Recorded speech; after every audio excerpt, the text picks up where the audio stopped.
Assalamualaikum warahmatullahi wabarakatuh. Alhamdulillah, apa kabarnya Sobat Cermat Channel di mana saja berada? Semoga dalam keadaan baik bahagia selalu sehat, diberi kemudahan dalam beraktivitas. Ayo channelnya di subscribe, like, komen, semoga menjadi nilai kebaikan. Hari ini kami akan membawakan sebuah kisah yang luar biasa. Kisah nyata yang mungkin tak banyak diketahui orang, namun begitu syarat makna dan pelajaran. Pendeta dan pastor ditaklukkan gadis cilik berumur 10 tahun kota Bandung dalam debat lintas agama tentang ketuhanan Yesus. Ayo langsung saja kita simak bersama-sama kisahnya berikut ini. Di sebuah gang kecil di Bandung, hiduplah seorang gadis mungil berusia 10 tahun bernama Aisyah Ramadhani. Tubuhnya kecil, jilbabnya sederhana, matanya bulat bening seperti embun pagi. Siapa sangka, di balik senyumnya yang lugu, Aisyah menyimpan kecerdasan luar biasa, terutama dalam memahami Al-Quran dan Bible. Aisyah bukanlah anak biasa. Ayahnya seorang guru ngaji, ibunya penjual kue, dan rumah mereka sederhana. Namun sejak usia 7 tahun, Aisyah sudah menghafal 15 juz Al-Quran dan, yang membuat banyak orang terheran, ia juga hafal banyak ayat dari Injil, baik perjanjian lama maupun perjanjian baru, bahkan tahu letak persisnya di kitab. Suatu sore, kabar beredar di kampung. Sebuah gereja besar di pusat kota mengadakan seminar terbuka. Temanya, mengenal Yesus sebagai Tuhan dan Juru Selamat. Para pendeta dan pastor terkenal diundang. Bahkan beberapa jemaat dari luar Bandung hadir. Aisyah yang mendengar kabar itu langsung meminta izin pada ayahnya. "Ayah, Aisyah boleh ikut?" Aisyah ingin mendengar langsung, dan kalau diizinkan, Aisyah ingin bertanya. Ayahnya tersenyum tipis, penuh keraguan. "Nak, itu acara orang dewasa, kamu masih kecil." Tapi Aisyah menatap ayahnya dengan mata yang bulat dan yakin. Justru karena Aisyah kecil, "Ayah, biar mereka tahu, kebenaran itu bukan soal umur, tapi soal dalil."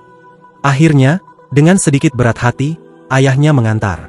Aula gereja itu besar, dindingnya penuh lukisan salib. Di depan, seorang pendeta tinggi besar berkhotbah lantang. Yesus adalah Tuhan yang turun ke dunia untuk menyelamatkan umat manusia. Orang-orang mengangguk, beberapa bertepuk tangan. Tiba-tiba, saat sesi tanya jawab dibuka, sebuah tangan mungil terangkat di antara kerumunan. Semua menoleh. Seorang gadis kecil berjilbab berdiri. Pendeta itu tersenyum, senyum yang meremehkan. "Oh, adik kecil mau bertanya? Silakan, nak." Aisyah maju ke depan. Suaranya lembut tapi jelas. "Bapak pendeta, saya mau bertanya. Apakah Yesus itu Tuhan, atau utusan Tuhan untuk Bani Israel?" Suasana mendadak hening. Pendeta itu tersenyum lagi. "Nak, Yesus adalah Tuhan sekaligus Juru Selamat." Aisyah mengangguk pelan.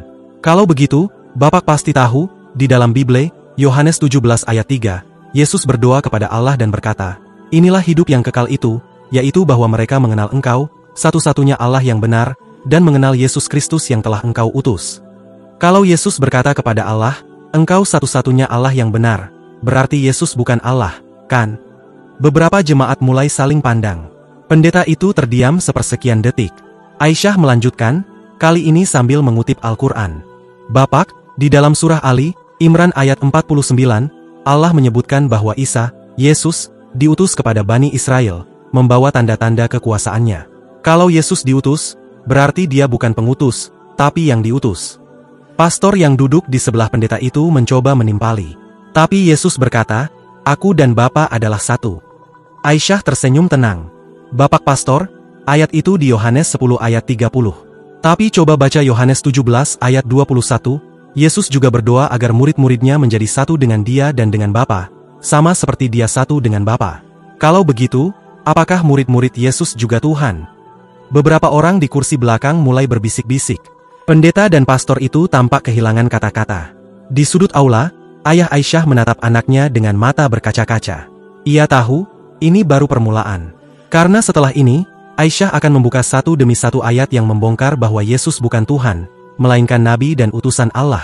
Aisyah semakin dalam membeberkan ayat-ayat Bible dan Al-Quran yang membuat pendeta dan pastor itu benar-benar tak mampu membantah, hingga sebagian jemaat tersentuh dan mulai mencari tahu tentang Islam. Sahabat inspiratifku yang berbahagia, pendeta dan pastor yang awalnya percaya diri kini mulai gelisah. Jemaat yang hadir tidak lagi sepenuhnya fokus pada pembicara mereka, mata mereka justru tertuju pada gadis kecil berjilbab di depan panggung itu.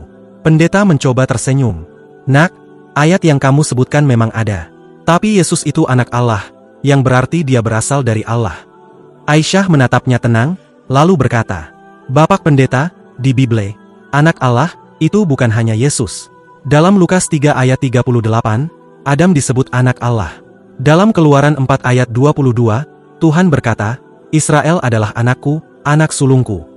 Kalau gelar, anak Allah, berarti Tuhan, berarti Adam dan semua Bani Israel juga Tuhan. Apakah begitu, Bapak? Pendeta itu menarik napas panjang, mencoba mencari jawaban. Aisyah melanjutkan sambil membalik beberapa halaman Bible yang dibawanya sendiri. Yesus sendiri berkata dalam Yohanes 5 ayat 30, Aku tidak dapat berbuat apa-apa dari diriku sendiri. Aku menghakimi sesuai apa yang aku dengar, dan penghakimanku adil, sebab aku tidak menuruti kehendakku sendiri, melainkan kehendak Dia yang mengutus aku. Kalau Yesus tidak bisa berbuat apa-apa tanpa izin Allah, apakah itu sifat Tuhan, Bapak? Suara kecil Aisyah menggema di aula yang kini hening. Jemaat mulai mencatat ayat-ayat yang ia sebutkan. Pastor ikut bicara. Pastor yang sedari tadi diam, mencoba mengambil alih. Tapi, Nak, Yesus mati di kayu salib untuk menebus dosa manusia. Itu bukti kasih Tuhan. Aisyah menatap pastor itu dalam-dalam. Bapak pastor, jika Yesus mati, berarti Tuhan mati. Kalau Tuhan mati, siapa yang mengatur alam semesta saat itu? Lagi pula, dalam Yehezkiel 18 ayat 20 tertulis, anak tidak akan menanggung kesalahan ayahnya, dan ayah tidak akan menanggung kesalahan anaknya. Kalau begitu, konsep penebusan dosa bertentangan dengan kitab suci yang Bapak pegang sendiri. Beberapa orang di bangku belakang mulai mengangguk pelan. Ada yang terlihat membuka Bible mereka, mencari ayat yang disebutkan Aisyah. Ayat dari Al-Quran. Aisyah lalu mengeluarkan mushaf kecil dari tasnya, membacakan terjemahan surah Maryam ayat 30 dan 31. Berkata Isa, sesungguhnya aku ini hamba Allah, Dia memberiku kitab dan Dia menjadikanku seorang nabi. Dan Dia menjadikan aku diberkahi di mana saja aku berada. Aisyah menutup mushafnya lalu menatap pendeta dan pastor itu. Bapak, di sini, Isa, Yesus, mengatakan dirinya hamba Allah dan nabi, bukan Tuhan. Kalau kitab suci dari Allah sendiri mengatakan demikian, kenapa kita harus mengatakan lebih dari itu? Suasana berubah sunyi. Tidak ada tepuk tangan, tidak ada tawa. Yang ada hanya wajah-wajah merenung. Di barisan depan, seorang pemuda jemaat memegang kepala sambil menatap lantai. Seorang ibu muda tampak meneteskan air mata. Bahkan seorang bapak parubaya menghela napas panjang dan berbisik, kenapa ayat-ayat ini tidak pernah dibacakan di gereja? Pendeta itu menunduk. Pastor menatap kosong. Mereka tidak punya jawaban yang memuaskan. Ayah Aisyah berdiri di pintu, hatinya bergetar. Ia tahu, inilah saat di mana kebenaran yang murni mengetuk hati-hati yang mau mendengar. Dan itu baru awal, karena di pertemuan berikutnya, Aisyah akan mengungkap ayat-ayat yang selama ini disembunyikan dari jemaatnya sendiri. Ayat yang jelas menunjukkan bahwa Yesus hanyalah utusan, bukan Tuhan. Beberapa jemaat langsung mendekati Aisyah setelah acara, minta penjelasan lebih dalam, bahkan ada yang mulai tertarik untuk mempelajari Islam. Kita juga bisa mulai memasukkan data sejarah gereja dan perbedaan doktrin Katolik, Protestan. Sahabat inspiratifku yang berbahagia. Acara seminar itu berakhir tanpa tepuk tangan meriah seperti biasanya. Jemaat beranjak dari kursi dengan wajah penuh tanda tanya. Beberapa masih sibuk membolak-balik Bible, mencari ayat-ayat yang disebutkan oleh gadis kecil berjilbab itu. Pendeta dan pastor mencoba menyapa jemaat, tapi banyak yang justru melewati mereka dan menghampiri Aisyah. Kerumunan di sekitar Aisyah. Seorang ibu muda dengan mata berkaca-kaca mendekat. Nak, ayat yang kamu sebutkan tadi di Yohanes 17 ayat 3. Saya tidak pernah mendengarnya dibacakan di gereja. Benarkah itu ada? Aisyah tersenyum ramah. Ia membuka Bible yang dibawanya, menunjuk halaman itu. Ibu bisa baca sendiri, di sini. Yesus berkata kepada Allah, Engkau satu-satunya Allah yang benar, dan Yesus adalah yang Engkau utus. Itu jelas sekali, Bu. Ibu itu membaca pelan, lalu terisak. Selama ini, saya pikir Yesus adalah Tuhan. Tapi ayat ini. Pemuda yang gelisah. Seorang pemuda berusia sekitar 25 tahun ikut mendekat. Nak, kalau Yesus bukan Tuhan, lalu siapa yang kita sembah? Aisyah menjawab lembut tapi tegas. Kita sembah Allah yang Yesus sembah. Di dalam Markus 12 ayat 29, Yesus berkata, hukum yang terutama ialah, dengarlah, hai orang Israel, Tuhan kita adalah Tuhan yang Esa. Jadi Yesus sendiri menyuruh menyembah Tuhan yang Esa, bukan dirinya. Pemuda itu terdiam. Jemarinya menggenggam Bible erat-erat. Pendeta mulai merasa terpojok. Dari kejauhan, pendeta melihat kerumunan di sekitar Aisyah semakin besar. Wajahnya memerah. Ia berjalan cepat menghampiri. Sudah cukup, Nak. Kamu masih kecil, belum mengerti teologi yang dalam. Kamu bisa salah tafsir. Aisyah menatap pendeta itu dengan sopan. Bapak pendeta, Aisyah hanya membaca apa yang tertulis di Alkitab dan Al-Quran. Kalau ayat-ayat itu membuat jemaat bertanya, berarti bukan Aisyah yang membuat mereka ragu, tetapi ayat-ayat itu sendiri yang meminta mereka berpikir. Beberapa jemaat mengangguk setuju. Pendeta itu terdiam, lalu berbalik, mencoba mengakhiri diskusi. Seorang pastor mencoba menyelamatkan wibawa. Pastor mendekat dan berkata dengan nada halus, "Nak, di dalam Yohanes 14 ayat 6, Yesus berkata, 'Akulah jalan dan kebenaran dan hidup.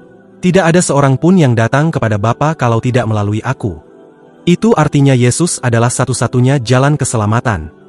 Aisyah tersenyum tipis. "Iya, Bapak Pastor. Tapi kalimat itu tidak mengatakan Yesus adalah Tuhan. Justru Yesus berkata bahwa yang kita tuju adalah Bapa, yaitu Allah. Yesus hanyalah jalan, bukan tujuan. Seperti nabi-nabi lain yang menunjukkan jalan menuju Allah." Kerumunan makin berdesis kagum. Momen yang menggetarkan hati. Tiba-tiba, seorang pria parubaya maju ke depan kerumunan. Air matanya menetes. "Nak, saya sudah 30 tahun jadi jemaat. Tapi baru hari ini saya sadar. Yesus tidak pernah bilang, 'Akulah Tuhan, sembahlah Aku.' Kalau begitu, siapa Tuhan yang sebenarnya?" Aisyah menarik napas dalam. Tuhan yang sebenarnya adalah Allah yang Esa, pencipta langit dan bumi. Dialah yang disembah semua nabi, termasuk Yesus.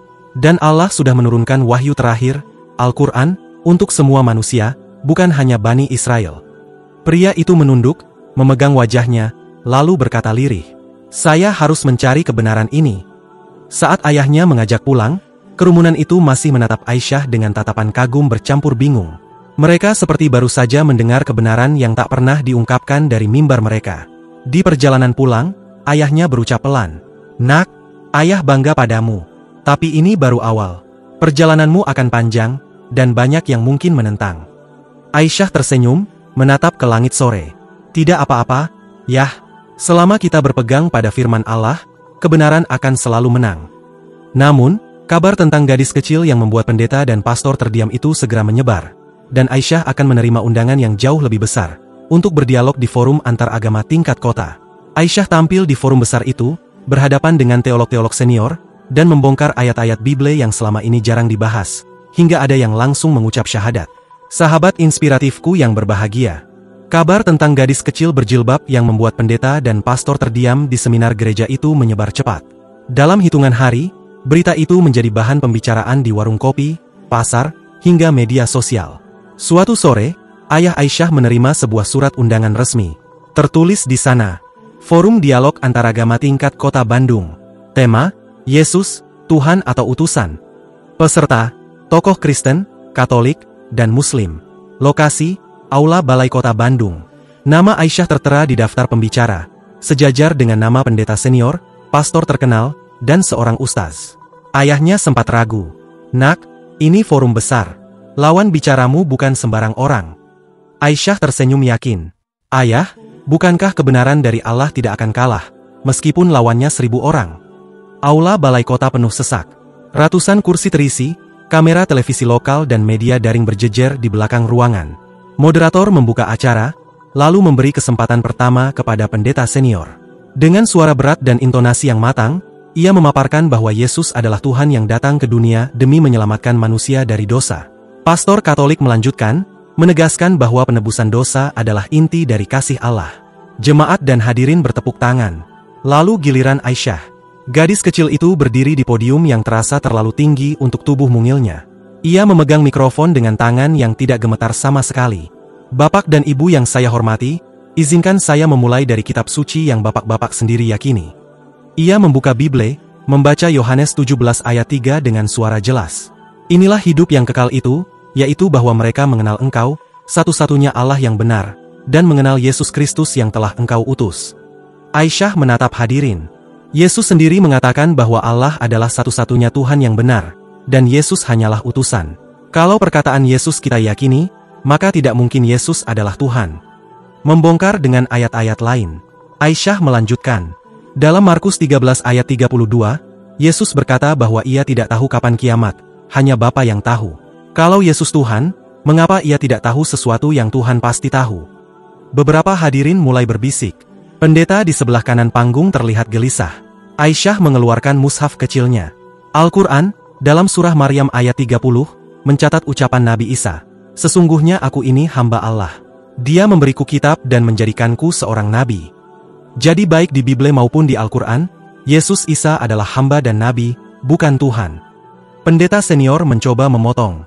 "Nak, kamu harus mengerti misteri ketuhanan. Tuhan bisa mengambil rupa manusia." Aisyah menatapnya lembut. "Bapak pendeta, di Bilangan 23 ayat 19 tertulis, Allah bukan manusia, sehingga ia berdusta, bukan anak manusia, sehingga ia menyesal. Kalau Allah bukan manusia, maka konsep Allah menjadi manusia bertentangan dengan ayat ini." Ruangan mendadak hening. Seorang wartawan menunduk, sibuk mengetik cepat di ponselnya. Pengakuan yang mengejutkan. Seorang teolog Protestan yang duduk di kursi undangan bangkit. "Nak, semua ayat yang kamu sebutkan benar. Aku mulai melihat bahwa doktrin yang diajarkan kepadaku sejak kecil tidak sejalan dengan kitab suci itu sendiri." Suara hadirin bergemuruh. Ada yang terkejut, ada yang mulai menitikkan air mata. Aisyah menutup ucapannya. Kebenaran tidak bergantung pada siapa yang menyampaikannya, anak kecil atau orang tua. Kebenaran bergantung pada firman Tuhan yang asli, yang tidak berubah. Mari kita kembali menyembah Allah yang esa, Tuhan semua nabi. Setelah acara, beberapa orang menghampiri Aisyah, meminta waktu untuk berdiskusi lebih dalam. Ada yang langsung minta alamat masjid terdekat untuk belajar tentang Islam. Namun, kabar ini juga sampai ke telinga kelompok misionaris yang merasa terganggu. Mereka akan mencoba menggiring Aisyah ke forum internasional, berharap bisa mematahkan argumennya di hadapan teolog dunia. Aisyah harus menghadapi teolog dari luar negeri, dengan argumen yang lebih rumit, tapi ia justru semakin bersinar dan membuat banyak orang tersentuh untuk mencari kebenaran. Sahabat inspiratifku yang berbahagia, Aisyah akan berhadapan dengan teolog internasional di forum bergengsi. Berita kemenangan argumen Aisyah di forum antaragama Bandung menjadi viral. Potongan video saat ia membacakan Yohanes 17 ayat 3 dan Markus 13 ayat 32 tersebar di media sosial, ditonton jutaan kali. Namun popularitas itu menarik perhatian yang tidak semuanya bersahabat.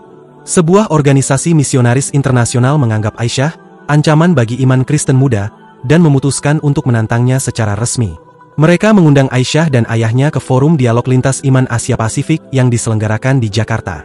Pesertanya, teolog senior dari Amerika, Eropa, dan Asia, para profesor kajian teologi, bahkan seorang uskup terkenal yang fasih berdebat. Ayah Aisyah sempat ragu. "Nak, lawanmu kali ini bukan pendeta biasa. Mereka hafal Alkitab dalam bahasa aslinya, paham filsafat teologi yang rumit." Aisyah hanya tersenyum. "Yah, kebenaran dari Allah itu sederhana. Tidak perlu filsafat rumit untuk membuktikannya." Hotel mewah di Jakarta menjadi lokasi acara. Aula besarnya penuh oleh ratusan peserta dari berbagai negara. Terjemahan simultan disiapkan dalam 5 bahasa. Moderator membuka sesi debat. Tema hari ini, apakah Yesus adalah Tuhan, atau utusan Tuhan? Pertama, mari kita dengar dari Dr. Michael Anderson, teolog asal Amerika. Dr. Michael berbicara dengan percaya diri. Yesus adalah inkarnasi Tuhan. Dalam Yohanes 1 ayat 1 tertulis, "Pada mulanya adalah firman, firman itu bersama-sama dengan Allah, dan firman itu adalah Allah." Hadirin mengangguk, sebagian bertepuk tangan. Aisyah menjawab. Saat gilirannya tiba, Aisyah maju. Mikrofon di podium terlihat terlalu besar untuk tangannya yang mungil.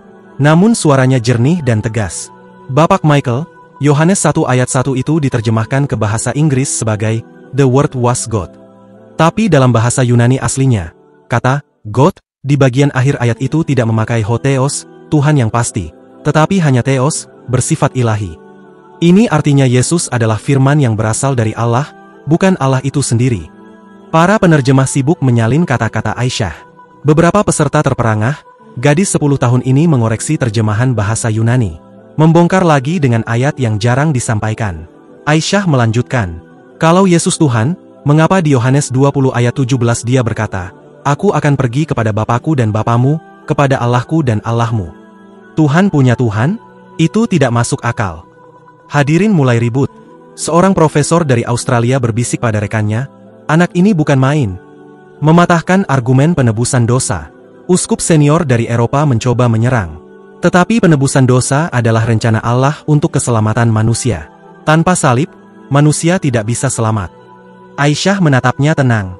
"Uskup yang terhormat, Yehezkiel 18 ayat 20 berkata, Anak tidak akan menanggung kesalahan ayahnya, dan ayah tidak akan menanggung kesalahan anaknya. Kalau dosa tidak bisa diwariskan, maka tidak perlu ditebus oleh kematian orang lain. Suasana ruangan semakin panas.